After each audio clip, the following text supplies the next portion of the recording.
안녕하세요. 함께하는 각자도생 전주푸 인사드립니다. 네, 오늘의 주제는 물리치료 공부는 무엇부터 하는 게 좋을까요? 라는 질문을 많이 받곤 했습니다. 그래서 오늘은 그러한 질문을 바탕으로 한번 영상을 만들어 보았고요. 이 영상은 그 질문에 대한 어떤 해답은 아닙니다. 제가 답을 내려 감히 이러한 질문을 하신 선생님들께 이건 이렇게 해야 되는 거다 라고 정의를 내리거나 답을 드릴 수는 없습니다. 그러나 오늘 영상을 통해서 저는 약간 희미하기는 하지만 감히 어떤 방향을 좀 제시해 드릴 수 있는 그런 생각거리를 하나 던져 보고자 합니다. 부재는 새로운 것은 없다 라고 정해봤습니다. 이제 왜 그런지 이 영상을 보시면서 이 부재를 정한 이 문구와 어떤 관련이 있는지 한번 깊이 생각해 보시면 좋겠습니다. 특히 1년차에서 3년차 선생님들은 끝까지 이 영상을 봐주시면 공부의 방향을 잡는 데 조금이나마 좀 도움이 되리라 생각합니다. 자, 제가 전체적으로 MRI 사진 4컷을 준비했습니다. 왜 이 영상의 제목과 관련해서 어떤 강의 형식의 자료가 아니라 MRI 사진을 준비했는가 의아해하실 수도 있는데요. 먼저 이 영상의 주인공인 환자의 레퍼토리를 좀 말씀드리겠습니다. 이 환자는 왼쪽 라디에이팅 페인으로 내원한 환자였습니다.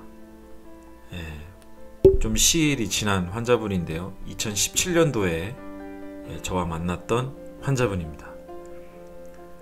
라디에이팅 페인이 있기 때문에 테스트의 하나의 방법으로 우리가 잘 사용하는 SLR 테스트를 시행해 봤습니다. 그런데 좀 흥미로웠던 점은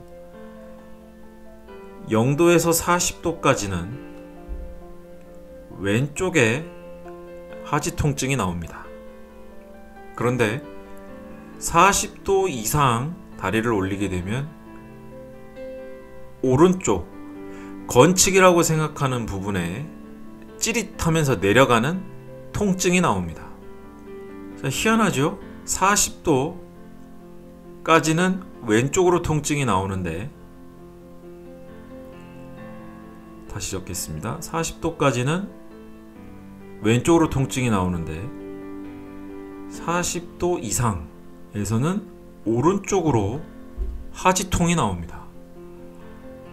이건 어떤 상황일까? 자, 여러분, 여기까지만 보시고 한번 여러분들이 알고 있는 지식을 동원해서 어떤 상황인지 한번 추론해 보실 수 있을까요? 가설을 세워보는 겁니다. 코어의 문제인가? 혹은 햄스트링의 문제인가? 이 외에도 아니면 힙 조인트의 문제인가? SI 조인트의 문제인가?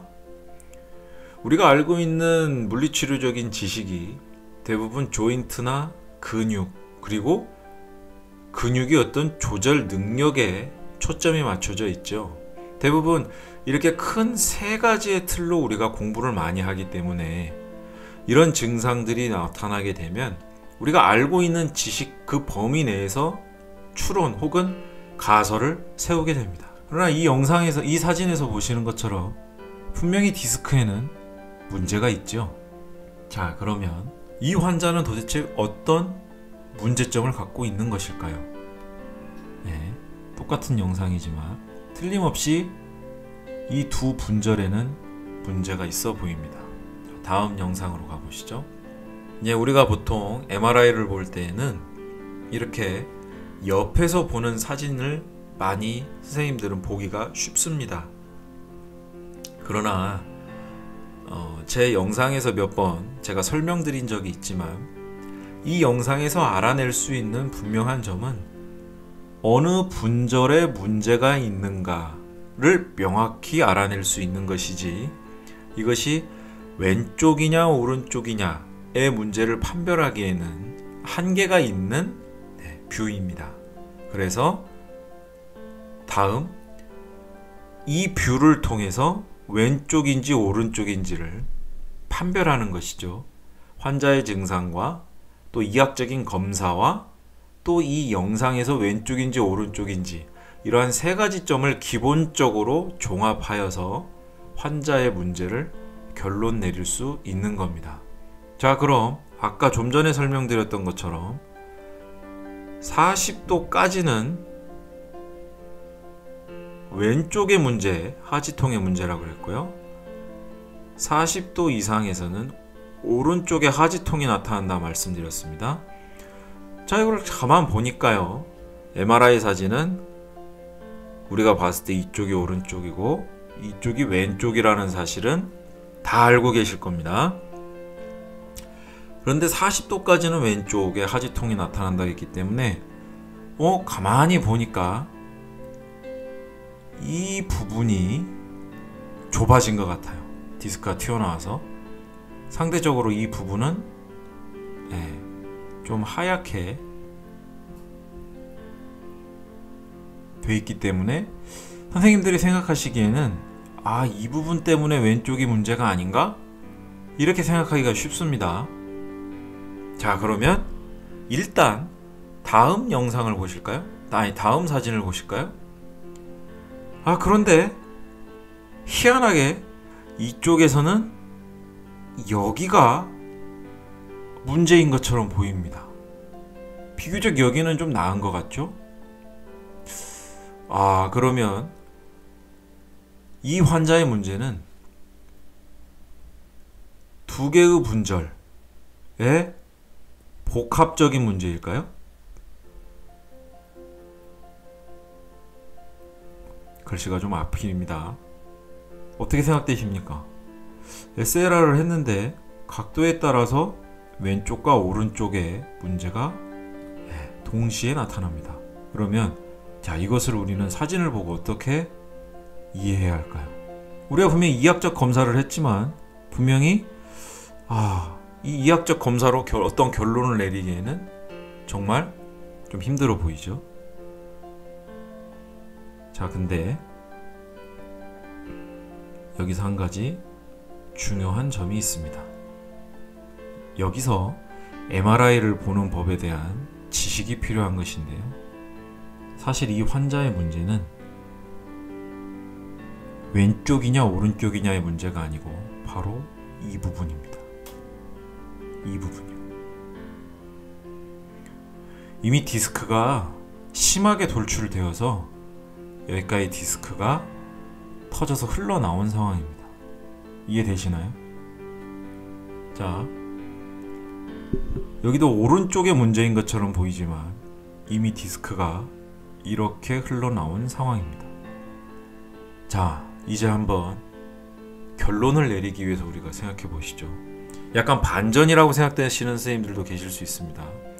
자, 아까 우리가 추론할 때요, 관절의 움직임이나 어떤 근육의 역할, 그리고 조인트 메카닉적인 부분, 우리는 물리치료적으로 우리가 가장 집중적으로 공부하는 내용과 개념을 가지고 환자의 증상을 이해하고 평가하려 합니다.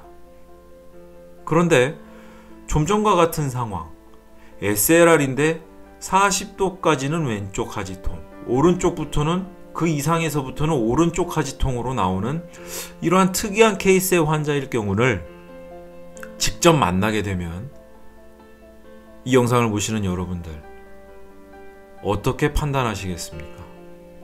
트렁크 조절 능력의 문제 해서 엑서사이즈를 처방하고 힙 조인트의 가동성을 증진시키고 맥켄지 엑서사이즈를 시키시겠습니까? 저는 SLR의 한계점을 분명히 알고 있기 때문에 저는 바로 환자와 상의해서 MRI를 요청을 드렸습니다. 그리고 MRI를 봤을 때 이러한 심각한 상황이라는 것을 알 수가 있었던 것이죠. 자, 우리가 공부를 무엇부터 해야 될까요? 한번 생각해 보시겠습니다. 공부를 왜 해야 할까요? 라는 질문이 정확하지 않을까요? 저에게 DM을 주실 때요, 선생님 공부를 무엇부터 하는 게 좋을까요? 라고 많이 질문이 온다고 영상 처음에 말씀드렸죠. 그러나 질문이 잘못된 것 같다라는 생각이 저는 듭니다. 임상에 나와서 공부를 하실 때 학교에서 배운 내용이 이미 어느 정도 물리치료적인 기반을 닦고 나옴에도 불구하고 왜 임상에 나와서 또 같은 내용을 왜 공부해야 할까요? 라는 질문을 하신 선생님은 여지껏 본 적이 없습니다. SLR 우리가 다 잘 알고 계시죠. MRI 보는 법에 대해서도 학부에서 어느 정도는 완벽하지는 않더라도 그래도 한 학기 정도는 개념 정도는 알고 나오실 겁니다. 임상에. 그럼 우리가 단지 아는 걸로 그치는 게 아니고 그 아는 것이 실제 임상에 어떻게 중요한지 또 이게 어떻게 활용되는지를 생각해보고 또 내가 지금 근무하는 병원에 어떤 케이스의 환자가 많은지를 조사한 후 그에 맞는 공부가 선행돼야 됩니다. 그리고 나서 관련된 개념 중에 지금과 같은 불필요한 지식들은 즉 다시 말해서 군더더기들을 빼는 그런 작업이 필요한 것이죠. 사실 SLR의 어떤 그 형태만 보고 트렁크의 문제, 조절 능력의 문제, 또 코어의 문제, 힙 조인트의 문제, SI 조인트의 문제 다 불필요한 추론 아니었습니까? 아, 이거 이상한데? SLR 이렇게 나오면 MRI가 필요한 거야. 뭔가 이상한 거야, 이건. 이렇게 바로 추론이 되어야 사실은 군더더기가 빠진 추론이거든요. 다양한 가설이나 추론을 세울 수는 있지만 실제로는 그것이 현실적이지 않은 경우가 의외로 많습니다. 자, 여러분들, 무엇부터 공부해야 됩니까? 네. 현재 여러분들이 알고 있는 개념을 더 명확히 하는 작업이 필요합니다. 이미 여러분들 다 알고 계신 내용이거든요. 새로운 것은 사실 없습니다. 무엇부터 공부해야 되느냐가 아니라 여러분이 알고 계신 내용을 더 명확하게 하셔야 되는 겁니다. 기본에 기본을 더하는 연습이 정말 필요하죠. 기본에 기본을 더해서 계속해서 그것이 어떤 내 본능적으로 그냥 튀어나올 정도로 습관적이 되어야 됩니다. 그렇게 하다 보면 추론이나 또 그 추론을 뒷받침하기 위해서 우리가 하는 평가나 기타 모든 어떤 과정들이 군더더기가 빠지게 됩니다. 이런 군더더기들을 빼게 됐을 때 좀 특이한 케이스나 좀 이해할 수 없는 어떤 증상이 나오더라도 당황하지 않고 올바로 우리가 환자들에게 정확한 정보를 알려주기 위해서 환자에게 요청할 것은 요청하고 또 제시할 것은 제시해주게 되는 것입니다. 자, 오늘 물리치료 공부는 무엇부터 해야 되는가에 대해서 아마 명확한 답을 내려드리지를 못하기 때문에 이 영상이 아마 고구마같이 느껴지는 선생님들도 계실 거라 생각합니다. 그러나 방향성을 놓고 생각해보면 여태까지 여러분들이 해왔던 공부가 제자리 걸음은 아니었는지 한번 생각해 보실 필요가 있습니다. 같은 개념의 서적인데도 어떤 새로운 저자이기 때문에 새로운 트렌드로 새롭게 해석된 내용이기 때문에 다시 그 내용을 또 되돌아보는 내 어떤 트렌드에 이끌려가는 공부가 아니라 내가 알고 있는 지식을 더욱더 명확하게 하기 위해서 어떤 것들이 필요한지를 먼저 선별해보는 좀 그런 방향성을 잡을 수 있는 그러한 계기가 필요하지 않을까 생각이 됩니다. 1년차에서 3년차 경력이 되시는 선생님들, 제 영상에서는 많은 세미나나 많은 책을 보라고 절대로 권해드리지 않습니다. 그것이 오히려 여러분들에게는 추론에 있어서 군더더기들이 될 수 있는 확률이 높기 때문입니다. 빼는 연습부터 해야 나중에 나에게 필요한 부분과 필요하지 않은 부분을 명확하게 구분할 수 있게 되는 것이죠. 분명히 말씀드릴 수 있는 것은 새로운 것은 없습니다. 10년 전에도 그랬고 20년 전에도 그랬고요. 또 앞으로 10년 후에도 새로운 것은 없습니다. 자, 오늘 영상을 통해서 물리치료 공부에 대한 어떤 방향성을 좀 제시해드리고자 영상을 준비했는데 상당히 좀 추상적인 부분도 있을 거라 생각이 됩니다. 한번 잘 이 영상을 보시면서 앞으로의 공부의 방향성과 현재 내가 하고 있는 공부의 패턴에 대해서 생각해 볼 수 있는 계기가 되었으면 합니다. 네, 오늘 끝까지 시청해 주신 모든 분들 감사드립니다.